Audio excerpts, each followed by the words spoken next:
Assalamualaikum warahmatullahi wabarakatuh. Selamat sore, apa kabar Sobat Helix dimanapun Anda berada?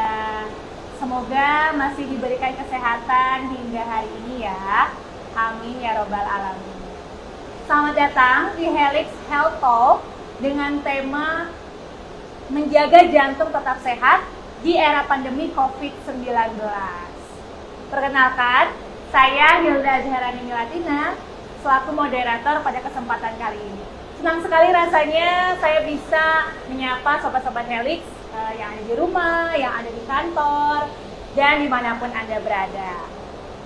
Nah, Sobat Helix, tahukah Anda, tanggal 29 September 2021 diperingati sebagai Hari Jantung Sedunia.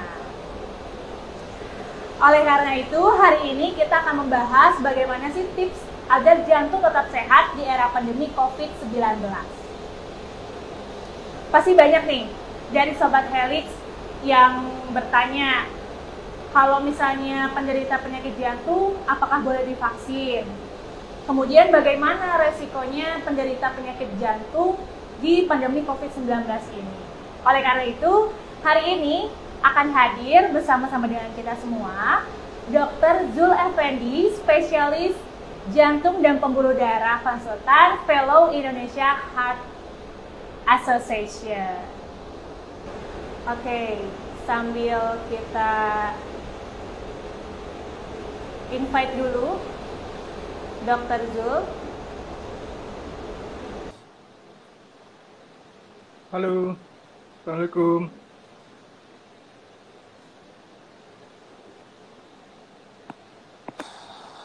Selamat sore, Dokter. Selamat sore, Dokter. Sore, ini kok jadi terlalu dekat ya? Harus dijauhin nih. Apa kabarnya, Dok? Baik, baik, baik. Baik, alhamdulillah. Harus Dokter, menjauhin. sebelumnya terima kasih banyak sudah meluangkan waktunya untuk tanya jawab nih bersama dengan Sobat Helix dalam Helix Health Talk dengan tema menjaga jantung tetap sehat di era pandemi COVID-19. Oke. Jadi dok, apa sih yang dimaksud penyakit kardiovaskuler? Ya, sebelumnya saya sapa dulu ya teman-teman di mana ya? Ini pusatnya di Jakarta ya, Jakarta, betul, Bandung. Betul. Jadi saya ini dari Bogor ya. Sahabat teman dari Bogor juga, mungkin dari planet Bekasi juga. Oke. Sebelum kita masuk ke penyakit kardiovaskuler ya, dan namanya kalau dari bahasa kardio itu kan artinya jantung, kalau vaskuler itu pembuluh darah. Jadi sebelumnya saya mau kasih fakta dulu ya, bahwa jantung kita itu sebesar kepalan tangan kita ini ya, dan dia bekerja itu secara otonom. Jadi kalau kita misalnya tangan ya, kita suruh ambil air, terus kaki berjalan, semuanya diperintah oleh otak. Ya. Kalau sedangkan jantung itu dia bebas, mandiri, jadi tidak ada yang bisa memerintah dia. Kita tidak bisa suruh dia diam, dia juga tidak bisa maksa dia bekerja lebih cepat. Fakta yang kedua, semua jantung itu adalah otot. Ya, semuanya otot, nggak ada tulangnya, ya, nggak ada tulang rawan, nggak ada tulang keras, semuanya otot. Ya. Fakta ketiga, jantung itu otot yang sangat kuat, jadi dia kekuatannya sama sekali dia memompa, sama seperti orang smash kalau main bulu tangkis tuh, bayangin, ya. Dan dia bisa memompa atau berdenyut dalam sehari itu lebih dari 100.000 kali. Bayangin kalau kita smash 100.000 kali dalam sehari, capek kan? Jantung nggak ada capeknya, dan itu dia lakukan terus-menerus sampai bertahun-tahun. Nah, jadi jantung itu dia kerjanya memompa darah ke seluruh tubuh. Nah, supaya darah sampai ke seluruh tubuh harus ada salurannya, namanya pembuluh darah atau vaskuler. Jadi kalau disebut penyakit kardiovaskuler, penyakit jantung atau pembuluh darah ya, yang ada di sistem itu baik dari jantungnya atau saluran yang menyalurkan darah ke seluruh tubuh, itu disebut dengan penyakit kardiovaskuler. Oh. Jadi kardiovaskuler kardio jantung, vaskulernya pembuluh darah. Iya, kardiosnya pembuluh darah. Jadi jantungnya ibarat kita orang PDAM nih ya. Ini sumber airnya ada di mata airnya, dipompain tuh ke seluruh ke seluruh rumah-rumah. Nah, itu selang-selangnya itu. Nah, selang-selang itu udah vaskular atau pembuluh darah. Supaya makanannya airnya nyampe ke pelanggan ya, nyampe ke otak, sampai ke ginjal, sampai ke semuanya. Kalau misalnya penyebab dan faktor risiko dari kardiovaskuler itu apa sih, Dok? Nah, ya sebelumnya saya sebutnya penyakit jantung itu sebenarnya banyak ya, sebenarnya banyak. Ada yang istilahnya ada penyakit jantung koroner, ada jantung bengkak, itu jantungnya aja ya. Ada penyakit katup, plateletnya bermasalah, atau penyakit penyakit jantung bawaan. Emang udah bawaan dari lahir ya. Emang ketika lahir Allah sudah menakdirkan, Tuhan sudah menakdirkan dia punya penyakit bawaan. Dan itu baru jantung. Di vaskuler pembuluh darah ada varises, ada trombosis vena dalam namanya, itu ada gumpalan darah di pembuluh darahnya. Nah, yang sering ya kita bahas yang paling banyak itu adalah penyakit jantung, itu adalah penyakit jantung koroner ya, satu. Yang kedua gagal jantung namanya, atau pembengkakan jantung. Nah, itu penyakit yang paling banyak ya. Orang tuh biasanya concernnya di dua itu, karena itu yang familiar. Jadi apa sih faktor risikonya ya? Faktor risiko yang jelas, yang faktor risiko tradisional ya. Tradisional itu istilahnya yang paling umum. Yang sepakati adalah pertama hipertensi ya, tekanan darah tinggi. Kemudian kedua hiperkolesterolemia, kolesterol yang tinggi. Kemudian yang ketiga sakit gula ya. Yang keempat adalah diabetes. Sakit gula, diabetes sama ya. Kemudian yang keempat adalah faktor dari smoker, rokok, atau juga ada faktor genetik atau keturunan ya. Kemudian juga hal-hal lain yang terutama adalah faktor metabolik namanya, sindrom metabolik, biasanya kegemukan, obesitas gitu. Itu ya, atau juga sedentary ya, orang yang aktivitas kurang, dikit-dikit mau ke warung aja naik motor, padahal dekat, naik satu lantai aja naik lift, kadang turun pun naik lift padahal 1-2 lantai. Sebaiknya sih kalau bisa cuma 1 lantai, sebaiknya naik tangga aja gitu, biar lebih sehat.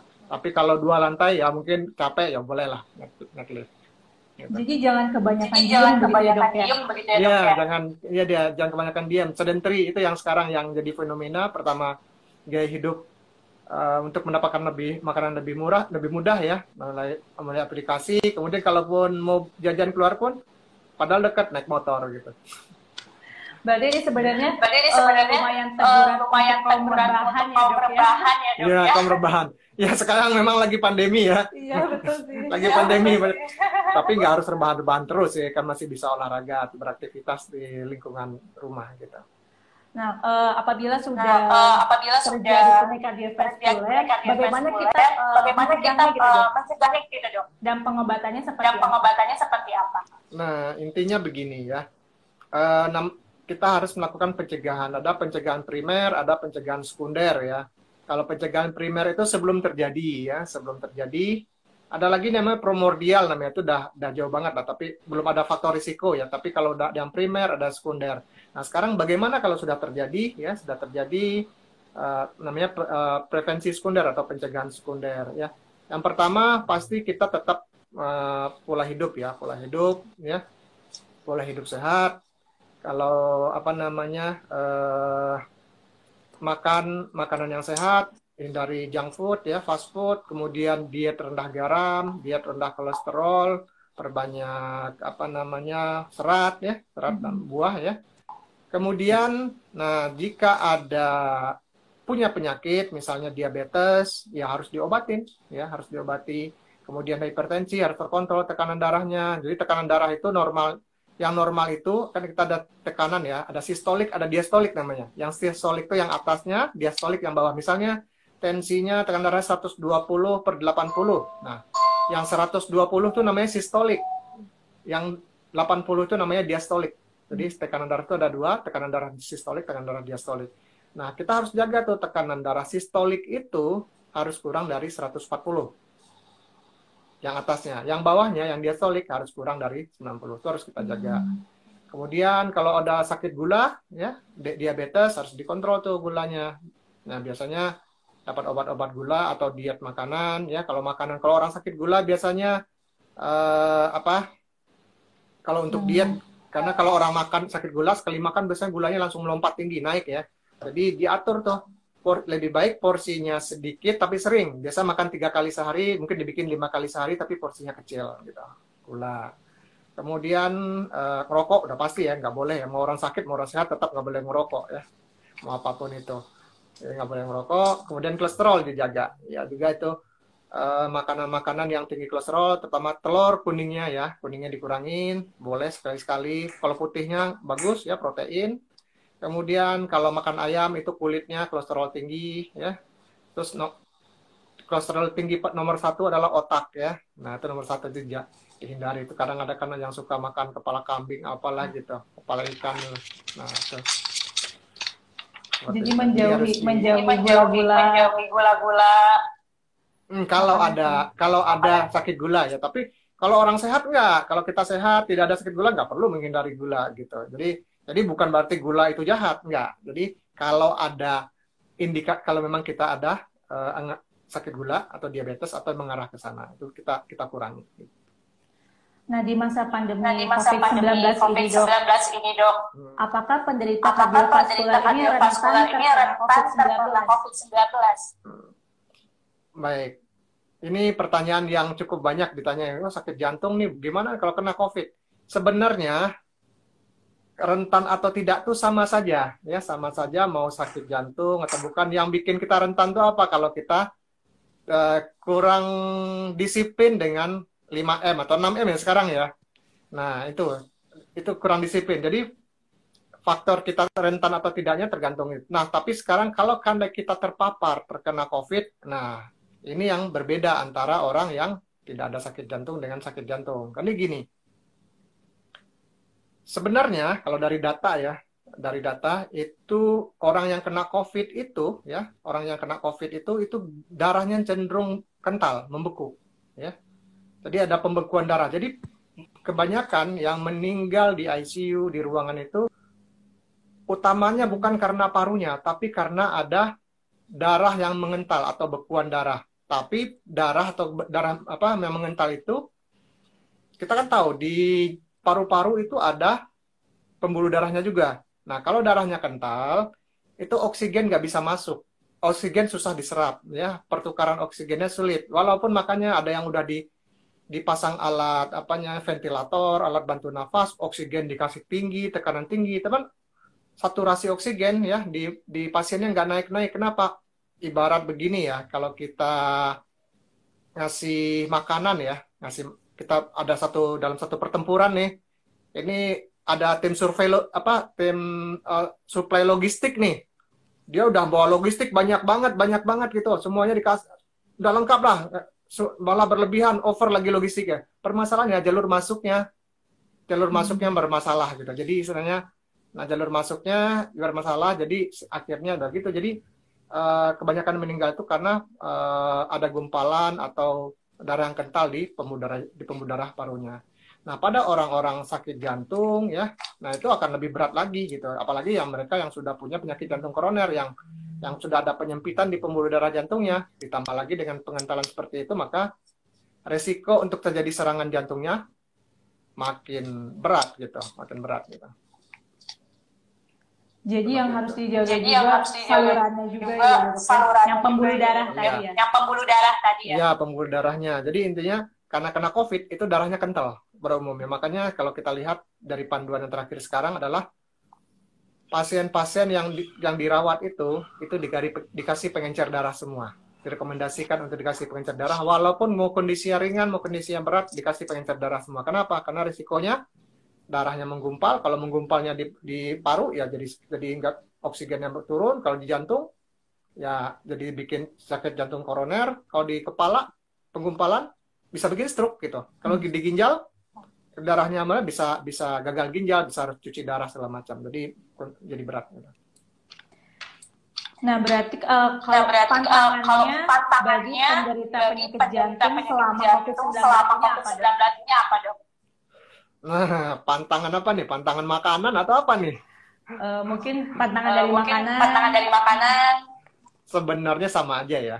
Sebenarnya sama aja. Yang apa? Makan seperti yang saya sebutkan tadi, kita dietnya diet rendah garam, rendah kolesterol, rendah lemak ya. Sama aja sebenarnya. Yang berbeda adalah ketika kita terkena ya akan menjadi lebih berat. Jadi sama aja sebenarnya, nggak ada perbedaan. Secara prinsip nggak ada perbedaan. Yang penting ya harus kita jaga diri lah ya, jaga diri, tetap pakai masker, minimal masker harus selalu ya. Walaupun sekarang kondisi COVID-nya udah jauh turun ya dibanding bulan Juli ya. Juli itu lagi puncak-puncaknya ya. Saya ngerasakan ya, kebetulan di tempat saya bekerja itu merawat pasien COVID nomor 2 terbanyak se-Jawa Barat. Jadi ya ngerasain lah gimana rasanya waktu itu ya. Jadi intinya pantangan apa makanan sama aja, tidak ada perbedaan antara COVID dan non COVID. Intinya jaga jangan sampai tertular itu aja. Kemudian dok, apakah penderita penyakit jantung itu boleh vaksin? Nah, ini pertanyaan yang banyak sekali ya. Jadi bahkan dokter pun masih ragu apa sebab dulu di awal-awal kan disebutkan yang sakit jantung nggak boleh, yang sakit gula diabetes nggak boleh. Bukan berarti semuanya tidak boleh. Jadi ada kondisi tertentu ya, kondisi tertentu yang boleh, ada kondisi tertentu yang nggak boleh.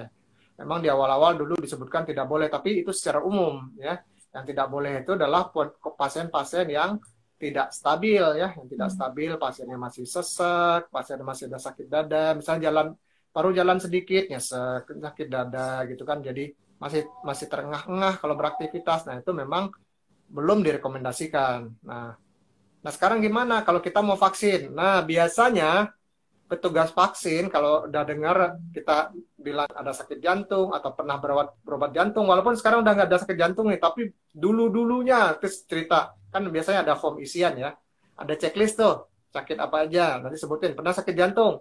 Nah biasa petugas vaksin nggak akan mau tuh langsung ngasih vaksin, pasti nanti disuruh balik dulu ke dokternya, kan? Nanti akan datang ke dokternya, nanti dari dokter akan dikasih rekomendasi vaksin. Gitu. Biasanya petugas vaksin nggak mau kalau udah, walaupun kondisinya kondisinya saat itu bagus ya, tapi biasanya mereka nggak mau. Jadi harus ada surat rekomendasi. Gitu. Surat rekomendasi dari dokter ya? Dari dokter biasanya sudah menyatakan ini layak vaksin, ini tidak layak vaksin gitu. Nah, berarti bagaimana tips menjaga agar jantung tetap sehat di pandemi COVID-19? Ya, kita harus selalu menjaga ya kesehatan kita baik pada saat pandemi maupun bukan ya. Nah, akan lebih ekstra lagi pada saat pandemi seperti ini ya, seperti ini. Yang pertama, ya pasti kita pola hidup sehat ya, pola hidup sehat. Namanya ada DASH diet ya, DASH diet kalau di jantung itu. Jadi dia tadi yang saya sebutkan rendah garam, rendah lemak, tinggi serat ya, banyak buah dan sayur. Kemudian stop merokok ya, seimbang gizi ya. Dan kontrol kalau kita punya tekanan darah ya, kontrolnya hipertensi dikontrol, gulanya dikontrol. Kemudian juga berolahraga secara teratur ya, tapi tetap dengan menjaga protokol kesehatan ya. Olahraga yang ideal itu adalah olahraga yang aerobik ya. Yang aerobik artinya yang gerakannya ritmis, tidak banyak perubahan ya, gerakan tidak banyak perubahan ya dalam waktunya. Jadi aerobik lah seperti senam, jogging, renang, sepeda ya. Ini sekarang sepeda lagi zaman pandemi lagi musim ya. Jadi dalam olahraga itu ya ada namanya target denyut nadi ya, denyut nadi itu. Jadi jantung kita kan berdenyut nih, normalnya itu 60 sampai 100 kali per menit normalnya. Kalau kita beraktivitas olahraga itu nadi kita bisa naik lebih dari 110, 120, 130. Nah, itu bisa naik karena memang begitu normalnya. Kalau kita beraktivitas itu jumlah denyut jantung kita atau nadi kita akan naik. Kenapa? Jantung harus karena kita beraktivitas, tubuh kita butuh banyak energi, butuh banyak darah, butuh banyak oksigen sehingga jantung bekerja lebih ekstra, lebih sering gitu. Jadi ada targetnya. Jadi kalau olahraga yang ideal itu kita ada namanya tekanan darah denyut nadi maksimal namanya.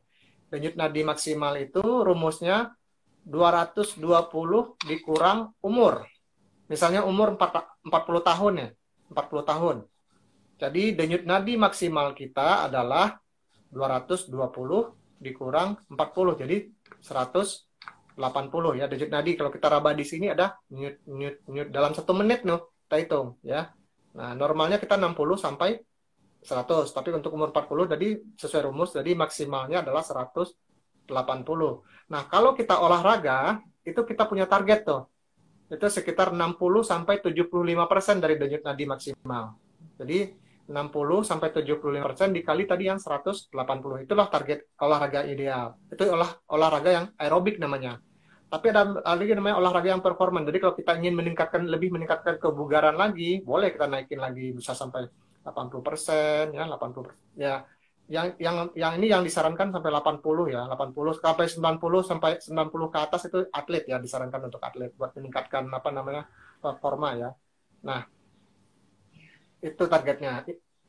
Durasinya berapa? Ya, dalam 1 minggu kurang lebih 150 menit. Jadi 3 kali 50 menit atau 5 kali 30 menit. Jadi maksudnya 30 menit dalam 5 kali seminggu atau 50 menit 3 kali seminggu. Itu udah cukup.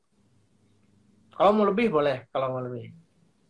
Jadi jangan kaget kalau misalnya denyut nadinya atau tekanan darahnya meningkat setelah olahraga ya dok ya? Ya, jangan khawatir. Nah, itu normal. Tapi ada yang harus di ini juga. Kalau denyut nadinya terlalu cepat, ya kita harus turunkan tempo kita. Misalnya gini, kalau mungkin ada yang punya ini ya, punya smartwatch atau armband gitu ya, yang kita kan bisa lihat tuh nadi kita berapa. Sama tadi umurnya 40. Pas ketika kita aktivitas tuh, kita semakin semangat naik 140, 150, 160. Maksimal kita 180. Bisa, kita mau coba terus tuh.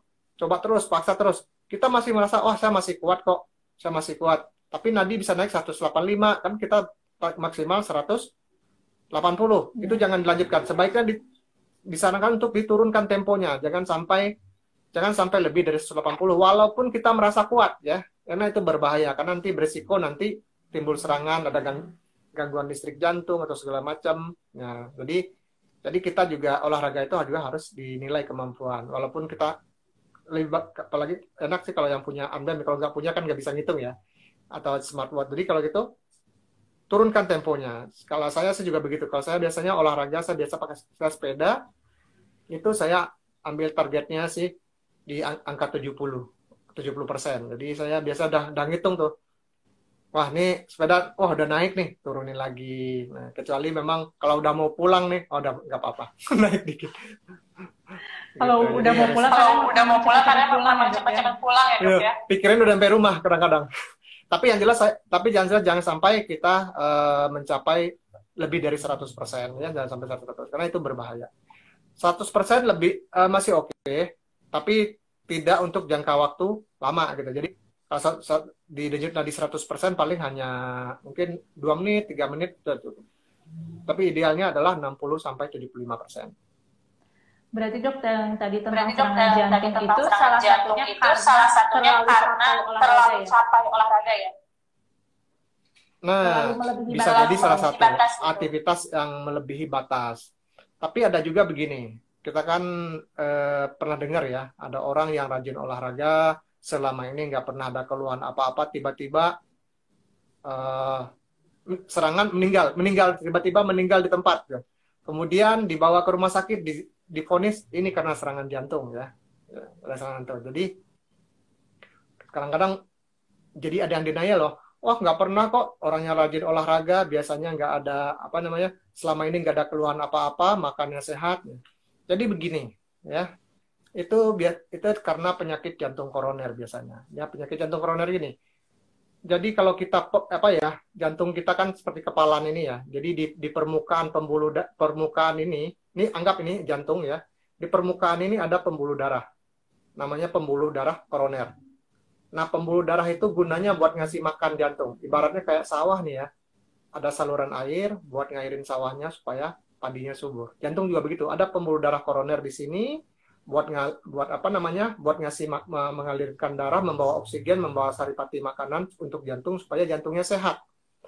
Nah, biasanya yang namanya penyakit jantung yang disebut dengan penyakit jantung koroner adalah adanya penyempitan di pembuluh darah koroner. Ibarat saluran air nih, salurannya menyempit nih, saluran menyempit. Nah, biasanya timbul keluhan itu kalau penyempitannya mencapai 70% atau lebih, ya. 70% atau lebih. Kalau penyempitan hanya 20%, 30%, nggak ada keluhan ya. Kayak orang sehat aja, padahal sebenarnya sudah ada penyempitan. Ya, tapi kayak pasiennya orangnya tidak merasa keluhan. Jadi merasa seperti orang sehat, tidak ada perbedaan dengan orang sehat. Nah, kalau ada tipenya pembuluh darah itu menyempitnya sedikit dalam jangka waktu mungkin 10 tahun, 12 tahun, 30 tahun dia menyempit. Dari 20%, 30%, 40%, maka dia akan timbul keluhan nyeri dadanya, awalnya ringan, makin lama makin berat. Nah, orang seperti ini biasanya dia aware, jadi dia berobat ke dokter jantung. Nah, ada yang penyempitannya, dia nggak terlalu sempit, mungkin dia cuma 50%, 40%, ya 40%, tapi makanya nggak ada keluhan, seperti orang sehat. Nah, tapi pada suatu saat, ini pembuluh darahnya rapuh ini. Jadi penyempitan tiba-tiba pembuluh darah dalamnya robek. Nah, robek terbentuk gumpalan darah di dalam pembuluh darahnya. Jadi kalau pembuluh darahnya begini, bulat begini, ada yang robek, jadi dia langsung nutup begini karena darah yang menggumpal. Kita lihat kan kalau kita luka di tangan, supaya kering nggak Pak? Kalau kan terlihat darahnya mulai menggumpal ya. Kalau kita luka nih, itu adalah mekanisme tubuh untuk mencegah lukanya berhenti. Nah, sama dengan di dalam jantung juga begitu. Pembuluh darahnya ketika dia robek, supaya robekannya berhenti, makanya tubuh mekanisme menggumpal darah. Permasalahannya itu ada di dalam lumen pembuluh darah. Ketika dia menggumpal malah nutupin dia. Kalau di sini kalau dia menggumpal kan nggak ada masalah. Kalau dia di sini misalnya robek, luka istilahnya, luka.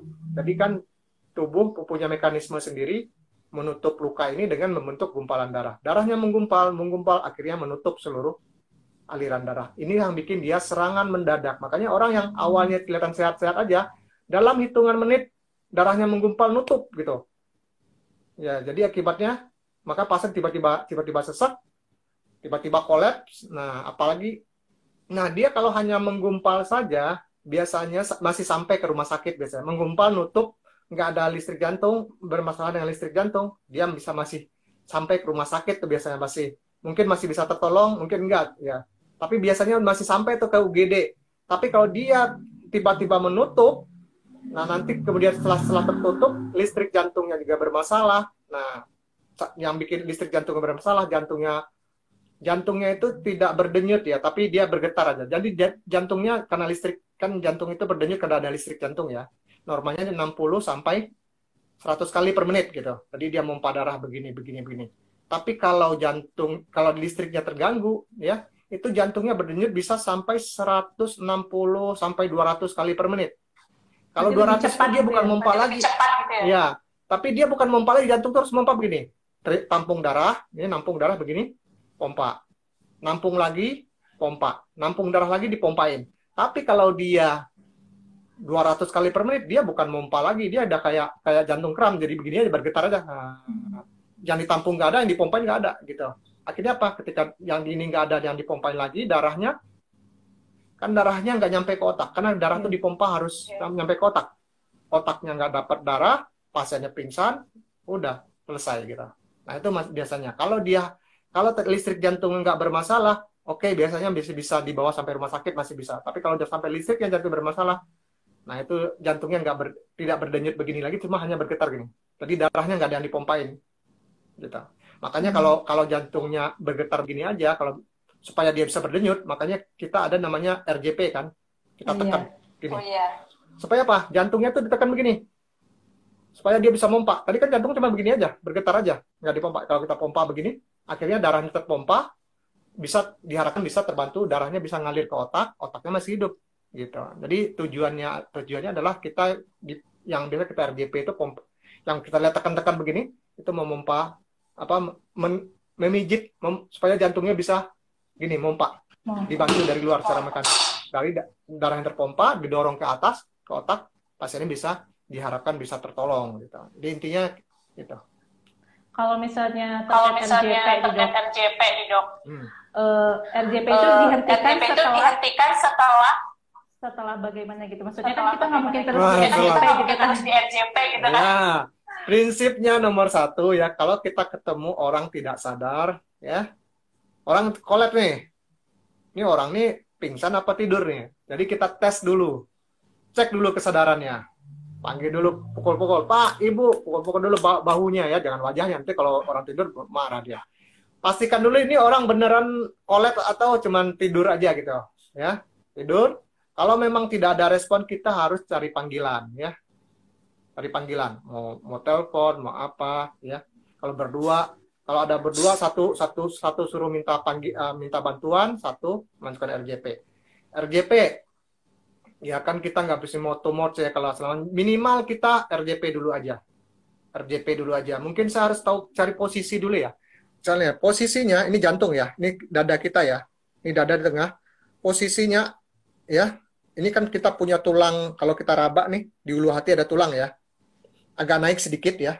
Atau bisa aja kita kalau ambil dari tulang sini sampai ke ulu hati ya, ambil sepertiga bawah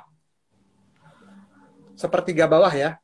Ini ya, dari tulang sini sampai tulang di dekat ulu hati ini, bagi 3, ambil sepertiga bawah. Di sana adalah posisi RJP.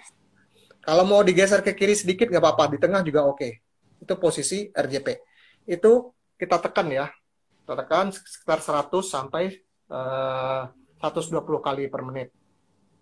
Tekan aja. Sekuat-kuatnya nggak apa-apa. Jangan lupa nekannya baliknya harus ini lagi. Jadi nggak usah khawatir resikonya tulangnya patah ya, itu nggak apa-apa, tekan aja, tekan, tadi kecepatannya 100 sampai 120 kali per menit.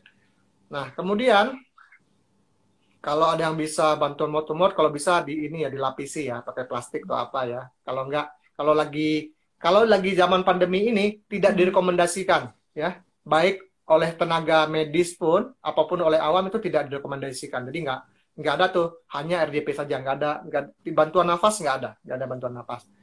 Nah, kapan RJP dihentikan? Pertama, kalau memang yang ahli udah lebih datang, tim medis yang datang. Ya, itu pastilah, terserahin lah ke yang medis ya. Yang kedua, kalau secara teori ya disebutkan sih, ya kitanya udah capek gitu. Kita udah capek, 30 menit, biasa sih 30 menit bisa udah capek ya, 30 menit ya. Atau memang ada keluarganya atau apa yang di sana memang menolak dan nggak usah biarin aja. Nah, tapi intinya kalau selama kita tidak tahu, tidak kenal, kita lanjutkan saja. Nah, satu lagi ada suatu kita menilai ini sebenarnya ini udah meninggal lama atau baru, atau ini masih ada harapan nggak sih kita lanjutkan gitu. Nah, gitu. Jadi istilahnya gini, kita RJP itu sebenarnya kita menyelamatkan otaknya. Jadi kita memompa darah itu sebenarnya bukan menyelamatin jantungnya. Nomor 1 kita nyelamatin otak. Jadi sebenarnya itu dulu itu benar resusitasi, kan RJP resusitasi jantung paru ya. Aslinya itu adalah resusitasi jantung paru otak, RJPO sebenarnya. Jadi target kita adalah darah itu sampai ke otak, jangan sampai otak itu mati. Karena otak ini kalau udah 5 menit nggak dapat supply, mati dia. Jadi kita targetnya itu kita RJP, darahnya bisa memompa, darah bisa nyampe ke otak, otaknya bisa hidup. Nah, kita anggap mati kalau pasien ini dianggap, udahlah, ini kita stop aja.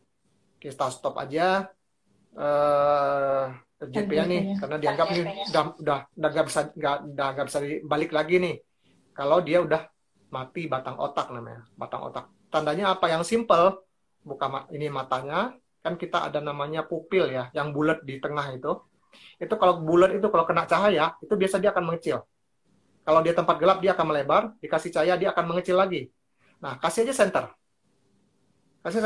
Biasanya kalau dia udah lama tuh pupil itu melebar, kurang lebih diameternya sekitar setengah senti atau 5 mili diameter pupil itu.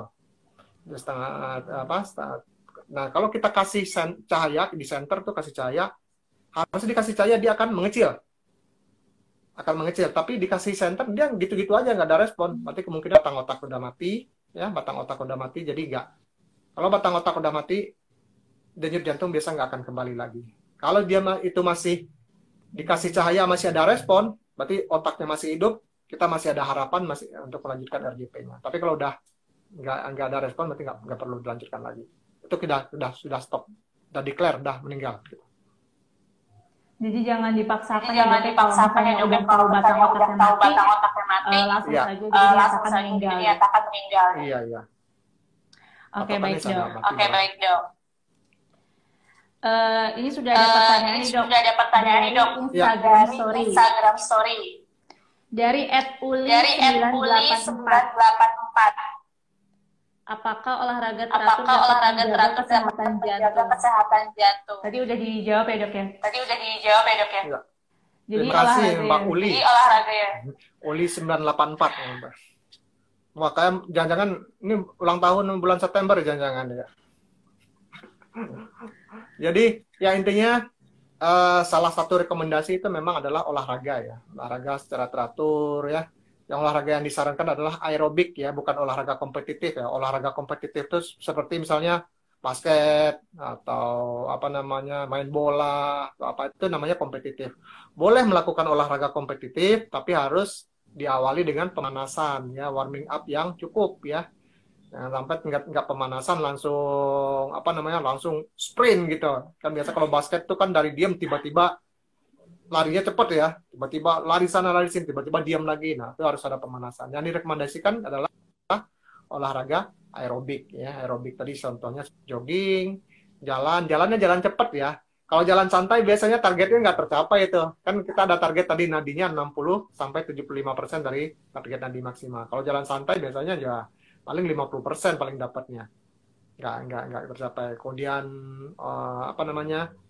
sepeda, renang ya. Renang juga itu sangat bagus buat pernapasan ya. Kalau renang tuh semuanya dapat lah, semuanya dapat. Jadi semuanya dapat. Tapi kalau untuk yang udah agak umuran yang ada masalah-masalah sendi, ya tidak dianjurkan untuk jogging ya. Nanti pengen sehat malah lututnya sendinya bermasalah, lain lagi. Jadi harus disesuaikan juga dengan umurnya. Gitu. Jadi olahraga yang disarankan itu aerobik ya dok. Aerobik. Kalaupun olahraga kompetitif, jangan lupa pemanasan juga pendinginan ya. Iya, jangan lupa pemanasan ya, pemanasan. Pendinginan juga. Kalau pemanasan itu lebih ke untuk mencegah pertama mencegah cedera ya. Cedera sendi segala macam. Yang kedua mencegah risiko serangan jantung ya, Dan kalau untuk pendinginan biasanya kalau kita pendinginan nggak cukup, peregangan yang nggak cukup, biasanya nanti pegel-pegel sesudahnya ya. Atau satu lagi, nah kalau habis olahraga satu lagi ketika kan aliran darah masih berputar ya, agak cepat ya. Mungkin kita baru selesai olahraga, mungkin digit kita yang normal kan 60 sampai 100. Kalau sudah selesai mungkin digit nadi kita masih 110, 120. Itu aliran darah masih cepat. Itu kaki atau lututnya jangan dilipat ya. Karena nanti ada berisiko nanti penyakit vaskuler pembuluh darah ya, seperti risiko varises nantinya. Jadi agak bikin selonjor dulu lah kakinya. Jangan langsung dilipat. Pantesan kadang-kadang kalau habis olahraga jangan ditepuk kakinya. Nah, itu. Karena risikonya pembuluh darah itu ada klep-klepnya. Pembuluh darah kaki itu. Jadi kalau nanti kita lipat, aliran darah harus lewat. Jadi kan karena kelipat tertahan malah balik lagi ke klepnya jadi rusak. Klepnya jadi pembuluh darahnya melar gitu, klepnya jadi rusak gitu. Klep rusak. Jadi risiko ke depannya kalau sering seperti itu jadi varises nanti ke depannya. Atau bahasa medisnya insufisiensi vena. Awal dari ringan, sedang, berat, udah berat nanti berlanjut varises. Oke dok, ada pertanyaan selanjutnya. Masih dari IG Story @kimi7027. Mengapa tekanan diastolik antara 82 sampai dengan 88 bisa dianggap masih normal? 82 sampai 88. Ya. Sistolik, ada sistolik, tadi ada diastolik ya. Kalau diastolik itu intinya di bawah 90 ya. Itu normal. Ya pasti ya 80 sampai 88 dianggap normal pasti, karena memang patokannya memang dari hasil penelitian itu yang normal itu di bawah 90 ya, 90. Jadi ya 8 ya pasti normal segitu gitu. Jadi mau 70 masih normal, 60 masih normal ya. Masih normal itu. Itu kalau sistolik itu bawahnya nggak ada patokan. Misalnya beda kalau dengan sistolik ya. Sistolik itu bawahnya normal itu 90. Sistolik ya. Kan ada yang tekanan yang atas sistolik itu normalnya 90 sampai 139 sekian lah. Kalian di bawah 140. Tapi kalau diastolik batas atasnya harus di bawah 90 atau 89, batas bawahnya nggak ada. Batas bawahnya nggak ada ketentuan. Oh, jadi 50 40 masih normal. Masih normal. Nanti kita akan lihat dengan perbandingan dengan apa namanya dengan sistoliknya. Biasanya kita lihat nih, kalau dia sistoliknya misalnya 130, kita 130, terus kok dia diastoliknya terlalu rendah nih, biasa kan 130 per 60, 130, 70 sih. Ini 130 per 35 misalnya, terlalu jauh nih. Nah, biasa kita curiga tuh kalau itu buat kita jangan-jangan nih ada masalah klep jantung nih gitu. Biasa kalau ada masalah klep jantung, misalnya gangguan katup aorta biasanya, jadi pembuluh darah ada klep antara jantung sama pembuluh darah besar yang ke seluruh tubuh, ada klepnya pembatasnya. Nah, kalau dia yang itu terlalu bawah ya sampai 30 begitu biasa ada klep yang bocor gitu. Jadi tekanan darah yang diastoliknya turun drastis gitu. Oke, pertanyaan selanjutnya ya, Dok ya. Dari etnisa.emery. Apakah penyakit pembuluh darah termasuk sakit jantung, Dok? Jadi gini. Tadi kan jantung, pembuluh darah ya, istilahnya setali tiga uang lah, saling berhubungan ya. Penyakit pembuluh darah, jantung ya jantung. Tapi jantung dan pembuluh darah itu ibaratnya dia selalu bekerja berbarengan gitu. Karena kan jantung sebagai pusat yang buat memompa darahnya, pembuluh darahnya adalah saluran di mana darah diputar gitu ya, diputar ya. Jadi kan tubuh kita butuh makanan ya, butuh makanan supaya tubuh kita, tangan kita butuh makanan, ginjal kita butuh makanan, liver kita butuh makanan, usus kita butuh makanan. Nah, cara menghantarkan makanan itu adalah melalui pembuluh darah. Kaki kita juga butuh makanan. Jadi kalau kita ada varises ya, maka kaki kita juga bermasalah tuh suplai makanan dan segala macamnya. Jadi kita butuh makanan lah, ya, butuh makanan.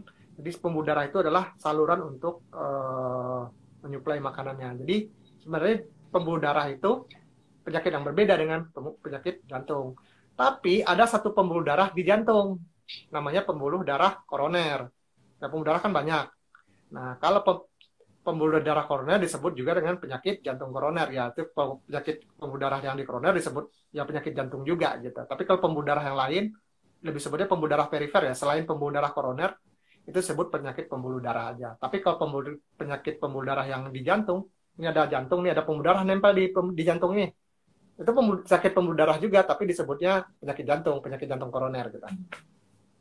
Oh, jadi penyakit jantung koroner juga bisa disebut sebagai penyakit pembuluh darah begitu ya?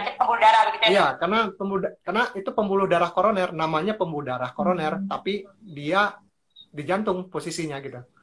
Kan pembuluh darah ada juga nih di otak nih. Itu kan stroke. Orang stroke itu sebenarnya penyakit pembuluh darah juga. Pembuluh darahnya menyumbat, tapi di otak. Iya, atau pembuluh darahnya pecah gitu. Itu penyakit pembuluh darah juga.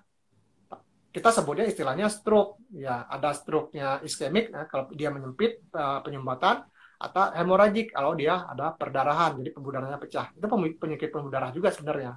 Cuma beda posisi aja. Baik. Ini pertanyaannya sudah banyak yang masuk. Iya. Silahkan aja sepuasnya. Oke, pertanyaan selanjutnya dari kolom komentar di IG Live. Dari @fitriwul88. Kalau penderita jantung terkena COVID, lalu sembuh, bagaimana maintenance kesehatan pasca COVID-nya? Gimana? Agak kurang jelas terakhir. Kalau penderita jantung terkena COVID, lalu sembuh bagaimana maintenance kesehatan pasca COVID? Iya, oke. Ini ada yang menarik nih, orang kena COVID ya. Jadi ini pertama saya bicara orang sehat dulu ya. Orang sehat kena COVID itu sebagian besar itu nanti dalam mungkin 3-4 bulan pasca COVID itu keluhan sama seperti mirip-mirip lah kayak orang sakit jantung. Pertama dia cepat capek ya. Cepat capek. Orang sakit jantung tuh jalan tuh cepat capek, biasanya jalan nanjak capek, kadang-kadang dadanya terasanya berat, kadang berdebar-debar gitu. Nah, itu biasanya orang sehat aja, ini orang sehat, kita bicara orang sehat dulu ya. Ketika kena COVID itu keluhan mirip orang sakit jantung ya. Setelah kita periksa ternyata semua normal-normal aja di jantungnya. Nah, sekarang bagaimana kalau orang kena COVID ya, orang sakit jantung kena COVID ya. Pertama biasanya keluhan sama. Jadi pertama kita harus lakukan jangan panik ya. Ketika kok sekarang jadi cepat, kok gampang berdebar ya, gampang sesek ya, sabar. Karena memang di awal ada namanya itu gejala sisa ya. Gejala sisa dari COVID itu memang ada seperti, walaupun COVID udah nggak ada, ibarat orang ini ya, perang nih ya. Orang perang, kemudian tentaranya udah nyerang satu daerah, tentaranya udah pergi, tapi kan masih sisa-sisa kerusakannya masih ada. Nah, itu yang harus diperbaiki. Itu biasanya 3-4 bulan masih ada keluhan. Nah, tadi pertanyaannya? Yang bagaimana memaintenance penyakit jantung itu dari COVID. Nah, intinya begini. Tidak ada perbedaan khusus ya, tidak ada perbedaan khusus antara penyakit yang sakit jantung ketika sebelum baik yang kena COVID ataupun yang tidak. Tapi memang bagi yang udah pernah COVID ya pasti akan menimbulkan kekhawatiran karena memang keluhannya akan terasa lebih cepat capeknya lebih terasa ya selama 3-4 bulan awal. Jadi intinya satu lagi darahnya masih cenderung agak kental ya. Terutama yang udah punya obat, yang udah sakit jantung, jangan lupa minum obat teratur ya.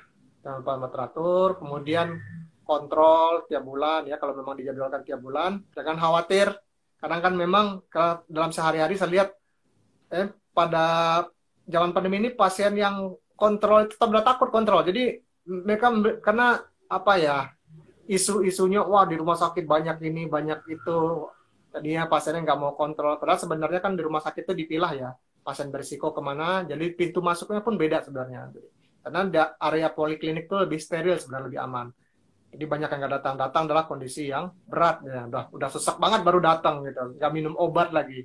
Jadi intinya begini, obat tetap diminum, kalaupun nggak berani datang kontrol ya udah beli aja obatnya. Beli aja, yang penting obatnya tetap diminum ya. Kalau nggak berani datang, beli aja obatnya. Kalau merasa udah aman, udah merasa tenang, nyaman untuk datang ke rumah sakit atau ke kliniknya, silakan kontrol.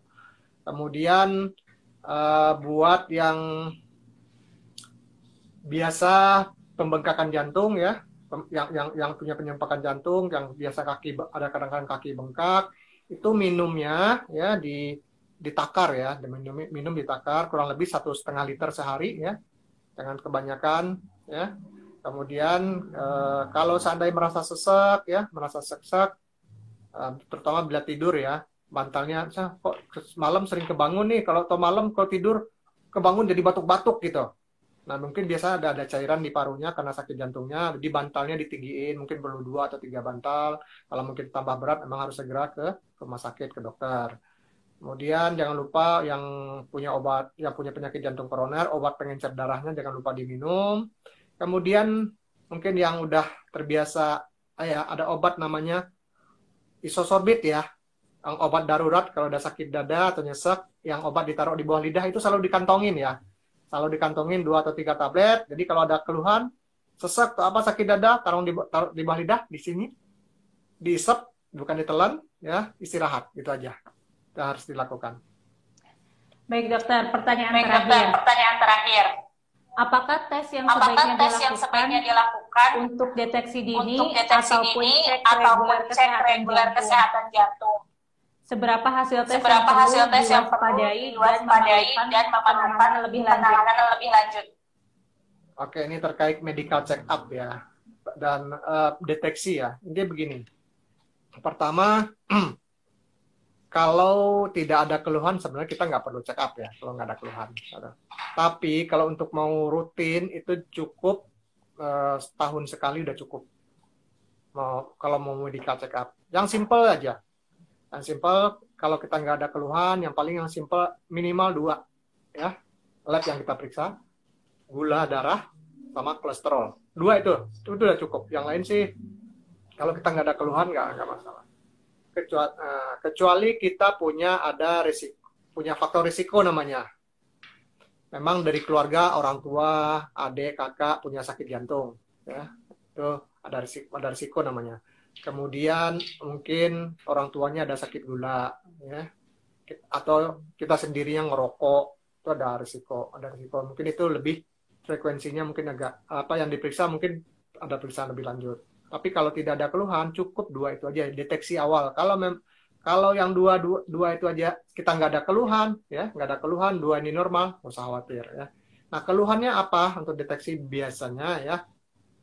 Kalau nyeri dada, misalnya kalau kita beraktivitas ya, biasanya mungkin kita jalan 2 kilo, oke ya.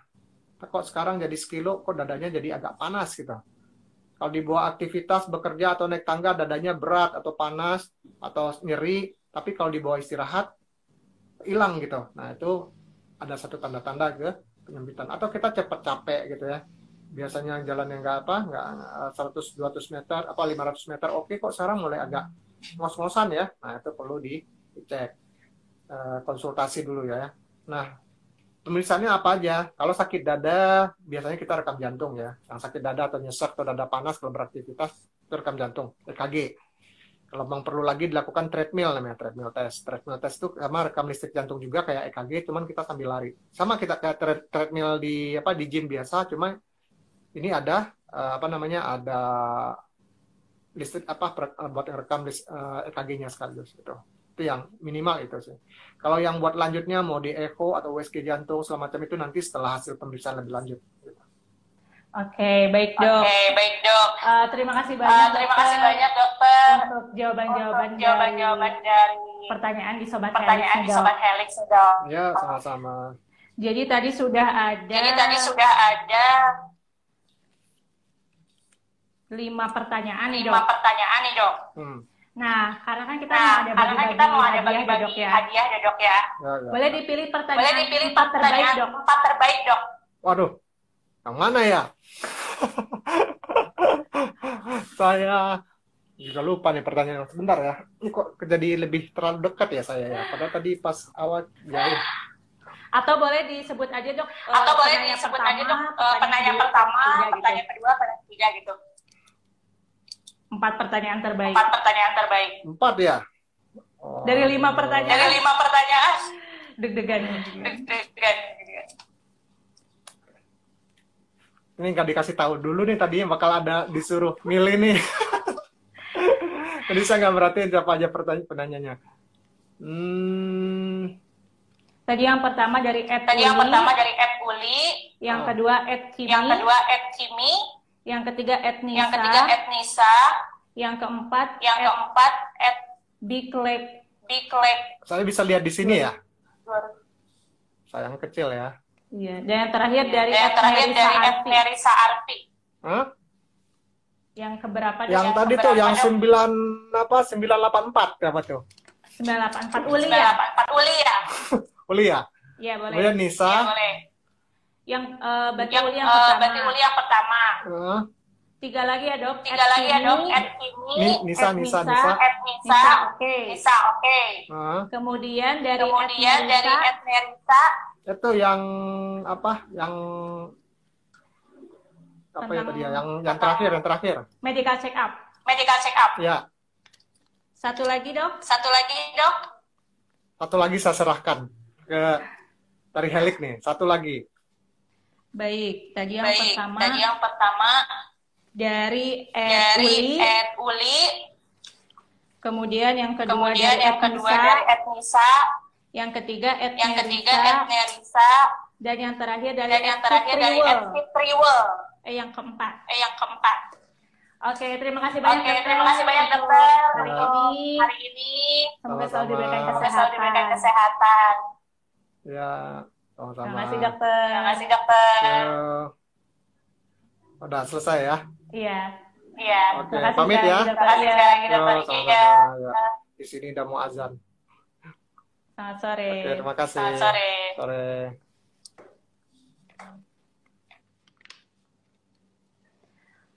Oke, terima kasih banyak untuk Sobat Helix yang sudah bergabung sampai dengan akhir. Dan selamat kepada @uli984, kepada @nisa.emery, kemudian @nerisa_arfi, dan @fitriwul88. Nanti untuk ngeklaim hadiahnya boleh di DM Instagram Helix Lab. Terima kasih banyak untuk teman-teman semua, Sobat Helix yang sudah bergabung. Semoga selalu diberikan kesehatan sama pandemi ini. Dan jangan lupa, Helix Lab, kita sedang ada paket promo pemeriksaan jantung koroner diskon 30% sampai dengan tanggal 5 Oktober. Jadi pastikan Sobat Helix semua menjaga kesehatan jantungnya dengan memeriksakan jantung ke Helix Lab Laboratorium di Jakarta, kemudian di Tangerang, di Bandung, dan di cabang-cabang Helix lainnya.